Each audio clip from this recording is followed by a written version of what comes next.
আসছে সেই ভয়ঙ্কর স্মৃতি, যারা করোনায় নিজেদের আপনজনকে হারিয়েছিলেন। সল্টলেকের বাসিন্দা শুভব্রত দে। করোনার প্রথম ঢেউ উথাল পাথাল করে দিয়েছে তার জীবন। 2020 সালের নভেম্বরেও সংসারটা ছিল মা, দাদা আর তাঁর। মাত্র 4 মাসের মাথায় এই তিনতলা বাড়িতে একলা হয়ে যান শুভব্রত। একসঙ্গে কোভিডে আক্রান্ত হন 3 জনই। মা আর তাকে ভর্তি হতে হয় হাসপাতালে। এর মধ্যেই 2020 27 নভেম্বর চলে গেলেন মা। দাদা করোনা নেগেটিভ হলেও কোভিড পরবর্তী অসুস্থতায় 2021 22 মার্চ মারা যান। টানা 3 মাস জীবন মরণ লড়াইয়ের পর শুভব্রত দে ঘরে ফেরেন।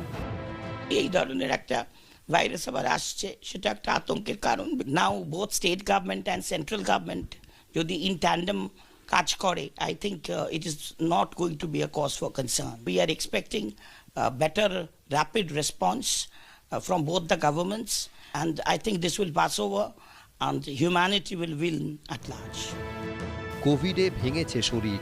মাত্র 51 বছরে যেন অকাল বার্ধক্য গ্রাস করেছে। এখন আর জোরে হাঁটতে পারেন না। সংক্রমণ পাকাপাকিভাবে প্রভাব ফেলেছে ফুসফুসে।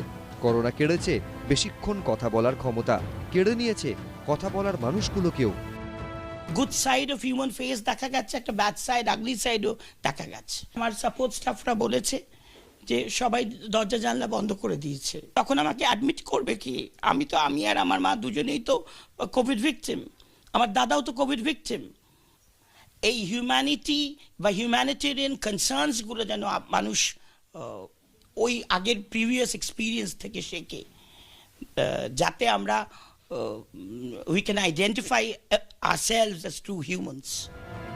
সল্টলেকের শুভব্রতদের মতোই করোনার ক্ষত